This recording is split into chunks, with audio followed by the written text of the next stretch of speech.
Le skate pour moi, ça n'a jamais été juste un sport. C'était mon échappatoire, ma liberté. Depuis que je suis gamin, il est là, toujours sous mes pieds. Toujours avec moi. Peu importe où je vais, peu importe les épreuves, il me suit. Et quand j'ai décidé de partir pour le voyage qui allait changer ma vie, il était là aussi. Mes journées, mes soirées à skater à Gaspé, c'était des moments inégalables. Jusqu'au jour où tout s'est arrêté. Une chute, une douleur violente, je me déchire les ligaments de la cheville. Mon rythme, mes habitudes, tout a été bouleversé. Le skate, ma liberté, m'était soudainement inaccessible. Alors j'ai cherché d'autres moyens d'être connecté à cette passion. Je me suis donc plongé dans l'histoire du skate au Québec. Et ce que j'y ai découvert m'a captivé. Comment cette culture a-t-elle survécu et évolué dans une province où l'hiver dure une grande partie de l'année? Aujourd'hui, je suis tout fraîchement opéré. Impossible de marcher. C'est pour ça que c'est le moment parfait de rassembler tout ce que j'ai appris et de te raconter cette histoire. Pour que toi, tu comprennes pourquoi cette place est si chère à mon cœur. Bienvenue dans l'histoire du skate au Québec. Non, ça va, je vais marcher. Et j'ai dit non, ça va, je vais marcher. Pour comprendre l'histoire du skate au Québec, il faut remonter aux origines de ce sport, qui a vu le jour dans les rues ensoleillées de la Californie dans les années 50. Le skate est donc né de l'imagination des surfeurs qui cherchaient une alternative lorsque les vagues n'étaient pas là. Les surfeurs bricolaient une planche de bois sur laquelle ils fixaient des roues de patins à roulettes, donnant ainsi naissance à ce qu'on appelait le sidewalk surfing ou surf de trottoir. Et bien sûr, pour se rapprocher du surf, cette discipline se pratiquait pieds nus. Hey, ça devait faire mal cette affaire. Parmi les figures emblématiques de l'époque, Larry Stevenson est souvent cité comme l'un des pionniers. En 1963, il fonde Maca Skateboard, la première marque à commercialiser des skates, permettant au skateboard de le faire passer d'un bricolage artisanal à une véritable industrie. Un autre acteur majeur est Frank Nasworthy, qui a révolutionné ce sport en introduisant en 1972 les roues en urethane, qui transforma la discipline à jamais, la rendant bien plus facile d'accès. De ce sport en découleront 3 disciplines majeures. Pour commencer, nous avons le bowl. Inspiré des piscines vides de Californie, cette discipline a été popularisée dans les années 70 par le groupe légendaire de la Zephyr Team ou Z-Boys, avec des figures iconiques comme Tony Alva ou Jay Adams. Ensuite, nous avons la discipline la plus populaire aujourd'hui, le street. Émergeant dans les années 80, cette discipline met davantage l'accent sur l'utilisation du mobilier urbain, laissant place à davantage de créativité. Et l'un des pionniers sera Rodney Mullen, considéré comme l'inventeur de la plupart des tricks d'aujourd'hui, comme le ollie, le varial flip ou le tray flip.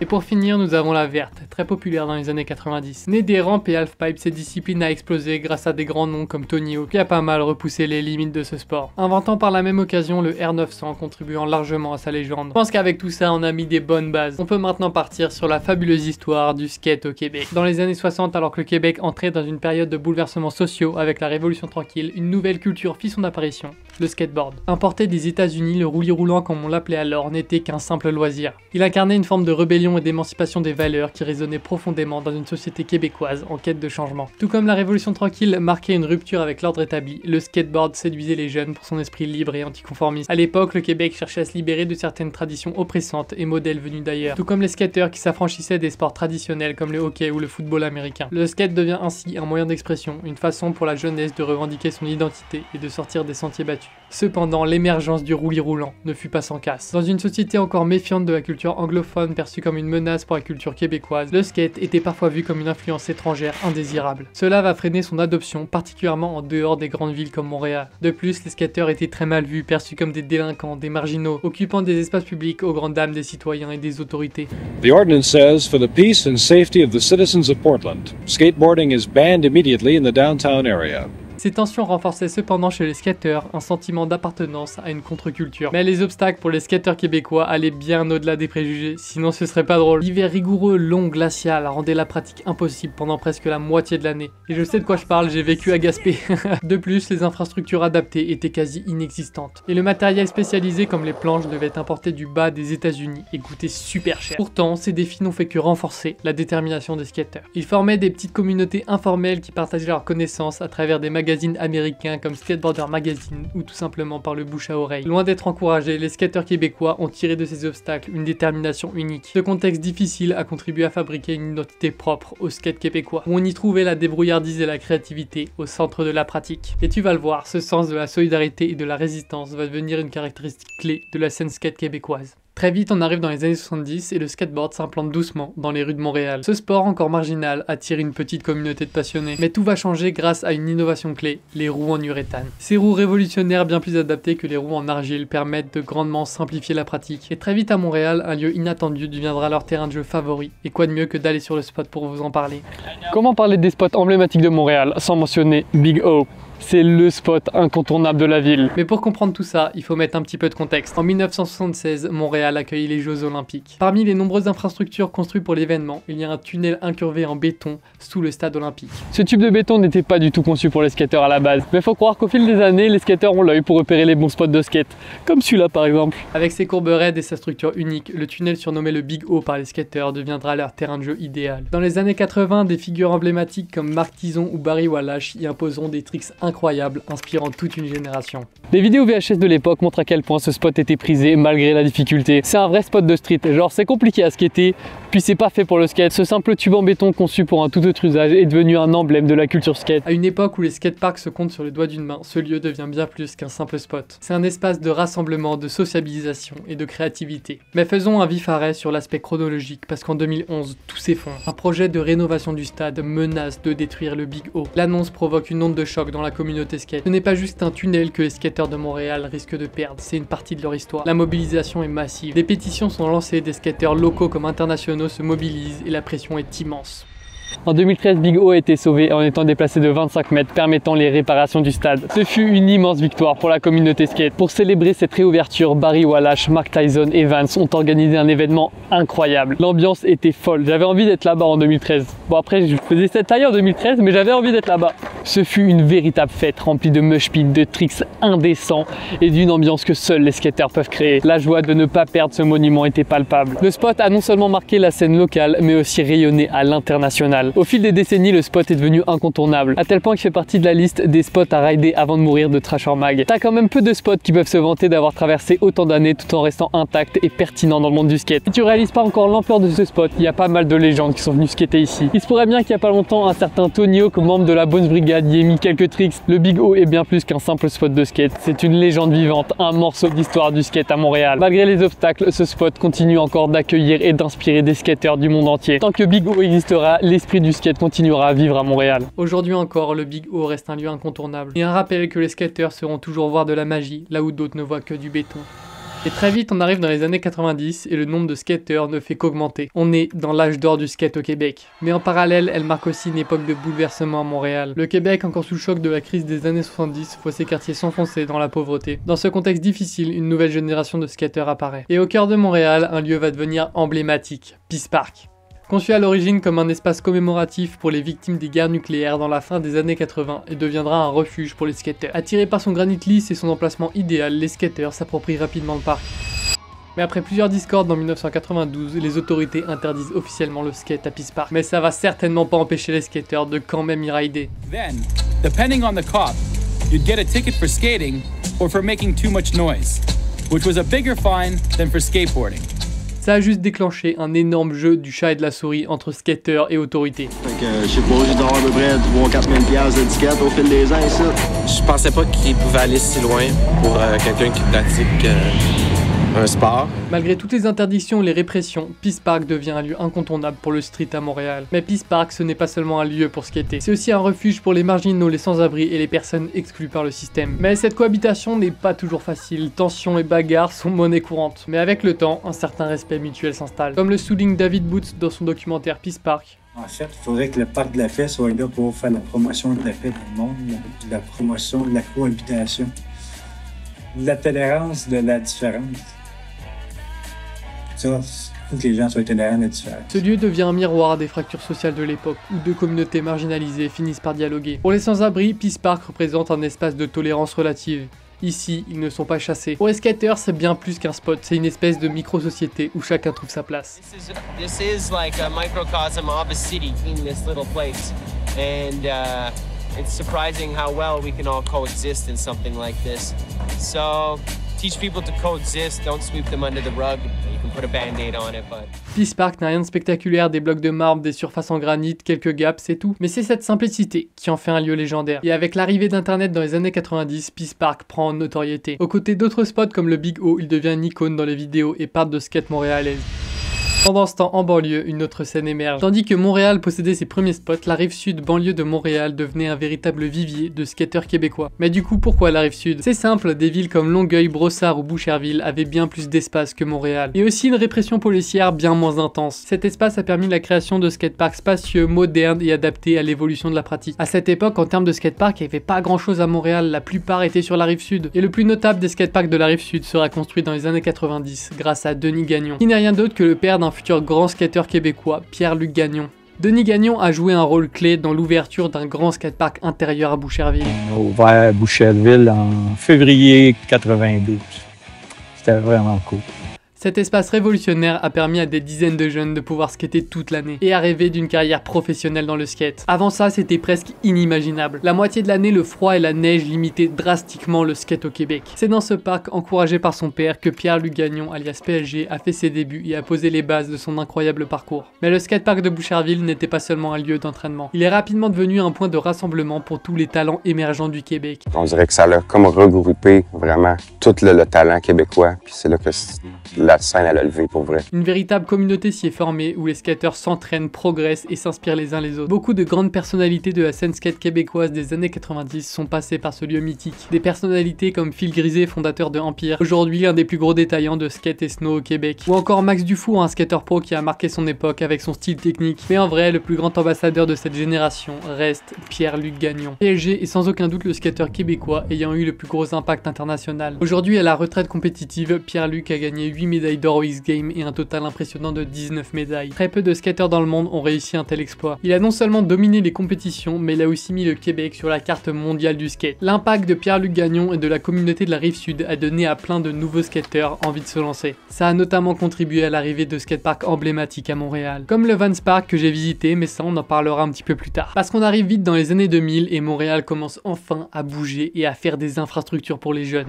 Les années 2000 marquent une période clé pour le skate au Québec. Un moment où la scène locale passe d'une contre-culture marginale à une véritable industrie influente. À Montréal, des lieux emblématiques comme le Taj Mahal qui deviendra plus tard le Taj Skate Park ouvrent leurs portes. Le Taj devient une institution accueillant compétitions, événements culturels et regroupant des centaines de passionnés. En parallèle, des mags comme Exposé Magazine, le premier magazine de skate francophone au Canada, commencent à couvrir la scène locale. Ces publications permettent de mettre en lumière les nouveaux talents, les spots incontournables et à structurer cette culture naissante. Mais on y voit également la montée des marques locales qui contribuent à leur tour à structurer l'industrie du skate au Québec. Et Empire de son côté soutient activement la communauté en sponsorisant des skateurs locaux, organisant des compétitions et en aidant par la même occasion à populariser la discipline dans la province. Des personnes comme Daniel Mathieu permettra aussi de mettre en valeur les marques aussi bien que les skateurs grâce à son fabuleux talent de photographe. Moi j'ai jamais été me promener avec mon appareil photo dans le parc La Fontaine, faire des photos des écureuils, là, tu sais, puis un vieux monsieur assis sur le banc, là, tu sais, je veux dire, moi j'avais des sujets bien plus fun que ça à faire, fait que oui, le skateboard m'a énormément aidé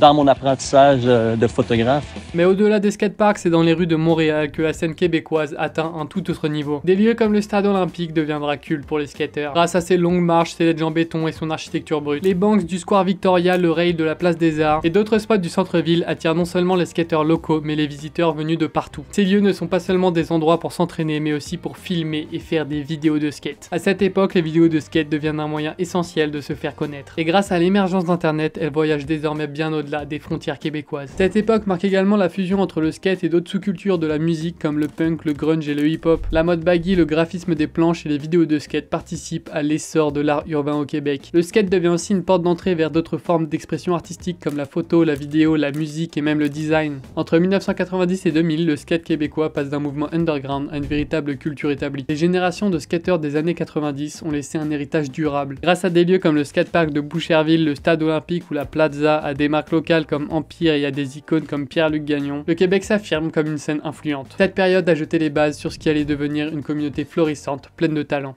On arrive vite dans les années 2010, une période charnière pour le skate à Montréal. À cette époque, le skate bénéficie déjà d'une base solide, mais les défis restent nombreux. Les skateparks sont rares et souvent mal entretenus. De plus, l'image du skate n'a pas beaucoup évolué, correspondant toujours à une contre-culture marginale. Pourtant, un changement est en marche porté par l'évolution des mentalités et l'émergence des réseaux sociaux. Avec l'essor des plateformes comme YouTube ou Instagram, les skateurs montréalais partagent leur passion avec le monde. Ces outils permettent à des figures locales comme Antoine Astin ou à des collectifs comme Dime de gagner en visibilité. Les vidéos créatives qu'ils produisent mettent en valeur les spots emblématiques de Montréal. Pendant ce temps, le contexte social agit comme un catalyseur. En 2012, le printemps érable secoue le Québec. Et cette mobilisation influencera grandement sur les vidéos de skate de l'époque. Le skateboard devient alors bien plus qu'un simple loisir. C'est une façon de s'exprimer et de revendiquer sa place dans une société en pleine mutation. Dans les rues de Montréal, l'espace public n'est plus seulement un spot de skate, mais aussi un espace de résistance. Au milieu de cette effervescence, Dime MTL bouleverse la scène locale en 2015. Avec son style décalé et ses compétitions mémorables comme le Dime Glory Challenge, Dime attire l'attention de la scène skate mondiale. Le skate montréalais, autrefois considéré comme underground, se voit propulsé à l'international. Ce collectif montre au monde que Montréal a une identité skate unique mêlant créativité et authenticité. Depuis 2010, des collectifs comme Skateboard Montréal ou Vagabond émergent, promouvant une pratique plus inclusive. Ces groupes mettent en avant la diversité et l'accessibilité du skate pour tous. Peu importe ton orientation sexuelle, ton genre ou ton origine sociale. C'est franchement des cool projets, parce que c'est ça aussi l'esprit du skate, c'est être ouvert aux autres et à la diversité. Faut dire que l'âme du skate à Montréal reste profondément ancrée dans des initiatives communautaires. Le projet 45 près du Taz est un exemple parfait. C'est un skatepark construit par les skateurs pour les skateurs. Né d'une frustration face à l'absence d'infrastructures de qualité, ce lieu est devenu un symbole de l'esprit DIY. La communauté organise des expositions et des événements pour financer les améliorations du parc. Au final, tout le monde y contribue, ce qui permet de rendre le parc unique. La preuve encore une fois que quelques skateurs déterminés peuvent faire bien plus que toute une mairie. Ce lieu représente la passion et la communauté qui définissent la scène skate montréalaise. Mais il y a quelques temps, un plan de réaménagement de la ville inquiète. Et on a peur de voir perdre le caractère unique de cette place. Montréal dit vouloir moderniser le parc, mais dans les faits, le risque de perdre l'esprit du spot est bien réel. Une pétition que j'ai d'ailleurs moi-même signée est disponible en description, si tu veux les aider. Des événements marquants vont aussi arriver dans le skate, mettant petit à petit un terme à la marginalisation du skate. En 2012, Montréal accueille Jackalope Fest, l'un des premiers festivals de sport extrême au Canada. Cet événement est annuel et continue encore d'impressionner aujourd'hui. Et chaque année, le niveau monte d'un cran. Surtout qu'en 2023, ils organisent l'événement dans le tout nouveau skatepark de Montréal. Il n'a coûté pas moins de 5,4 millions de dollars canadiens. Le projet est né d'une vision commune, celle de transformer un espace déjà riche en histoire sportive en un endroit où les skateurs peuvent se retrouver et pratiquer leur sport librement. Avant ça, pour profiter d'un skatepark de cette envergure, il fallait sortir de la ville et aller sur la rive sud. Aujourd'hui, Montréal a enfin un planchodrome digne de ce nom pour les fans de parc. C'est un terrain de jeu incroyable conçu tout autant pour les skateurs expérimentés que débutants. Mais malgré tout ça, le nombre de skateurs n'y est pas affolant. En fait, ce parc n'a pas que des avantages. Les skateurs street ne le priorisent pas vraiment, il reste plus un skatepark de compétition qu'un endroit de rassemblement au quotidien. Il est comme excentré du centre-ville dans un lieu clos, rien autour, le silence. Les skateurs street, ils aiment pas ça. En tout cas, moi j'aime pas ça. Moi je préfère être en pleine ville, avec du monde autour, esquiver les gens, avoir des spots sketchy. En tout cas, c'est pas du tout ce qu'on a ici. C'est vraiment un lieu parfait, grand, majestueux, mais la créativité est limitée. Mais bon, il n'y a clairement pas que du négatif à retenir de ce parc. Chaque événement organisé là-bas est digne de la grandeur du skatepark. Ce bol a accueilli les Vans Park Series, une grosse compétition de skate. Donc c'est quand même un petit peu emblématique ici. Cet événement a attiré un grand nombre de skateurs de renommée mondiale qui ont permis de prouver que cet espace était fait pour plein d'événements de grande envergure. Même si le parc n'a pas forcément trouvé de gros crews de skateurs, il reste un symbole fort du skate à Montréal. Ça montre quand même que la ville et les marques du coin investissent énormément dans le skate à Montréal. Et ça, c'est vraiment cool. De 2010 à aujourd'hui, le skate à Montréal a connu une transformation profonde. De l'underground à la reconnaissance mondiale, il a su préserver son essence, une culture vibrante, créative et pleine d'énergie. Alors que le skate continue à évoluer, Montréal reste une ville phare, prêt à inspirer les nouvelles générations. Aujourd'hui, le skate à Montréal et au Québec est une culture à part entière. Des lieux comme le Big O ou Peace Park ont gravé à jamais le skate dans les rues de Montréal. Ces spots ne sont pas juste des endroits pour rouler, ils sont des symboles de la culture skate, des lieux de rencontre et des espaces de liberté que j'ai réellement ressenti. D'ailleurs, parlons de mon ressenti. Ce ressenti n'est peut-être pas le plus juste ni le plus objectif, mais c'est celui d'un petit français, comme il y en a tant au Québec. En globalité, je dirais que la scène skate québécoise est super accueillante et bienveillante. J'y ai d'ailleurs fait de super rencontres et de skateurs très forts. Et le niveau n'a clairement rien à envier des autres pays. Si j'ai fait cette vidéo, c'est avant tout pour promouvoir l'histoire du skate québécois en mélangeant l'histoire du Québec et le skate. J'ai voulu essayer d'apporter un petit peu de culture générale à tout le monde et que les gens comprennent un peu mieux l'histoire du Québec. Parce qu'en tant que Français, on connaît trop peu l'histoire du Québec, alors que eux connaissent quand même une partie de l'histoire de la France. J'ai fait cette vidéo en ayant pris le temps de vivre la région et d'y skater longuement, en restant 9 mois à Gaspé et en ponçant le skatepark à fond, jusqu'à ma fracture de la cheville d'ailleurs. Mais j'ai aussi vécu à Montréal pendant 4 mois, où j'y ai fait le tour de skatepark, en skatant principalement le parc de Verdun, devenant mon local pendant un temps. Et tout ça en n'y vivant pas comme un touriste, mais comme un vrai Montréalais, en passant mes journées à travailler en tant que mécanicien sur la rive sud et mes soirées à skater à Verdun. Cette vidéo n'est qu'en quelque sorte le résumé des nombreuses discussions que j'ai eues avec des skateurs locaux. C'est pour toutes ces raisons que je me suis senti légitime de faire cette histoire. Le Québec m'a vraiment apporté beaucoup de choses, j'y ai grandi, mûri, Et j'ai fait cette vidéo aussi pour montrer mon amour pour cette région et la remercier de tout ce qu'elle m'a apporté. Les premières ébauches de cette vidéo ont commencé en juin 2024 pour finir aujourd'hui. Et oui, faut dire que cette vidéo m'a pris beaucoup de temps. Voilà une page qui se tourne, j'espère que tu as aimé cette vidéo. C'est aussi l'occasion parfaite pour moi de remercier quelqu'un avec qui j'ai grandi. Un ancien skateur québécois du nom de Trislaving, qui à l'âge où je me construisais faisait plein de vidéos de skate, et qui m'a aidé grandement à développer ma passion florissante. Donc merci à toi, tu la verras peut-être sûrement pas, mais ça me tenait à cœur. Au cas où on ne se reverrait pas d'ici là, passe une bonne après-midi, une bonne soirée et une bonne nuit.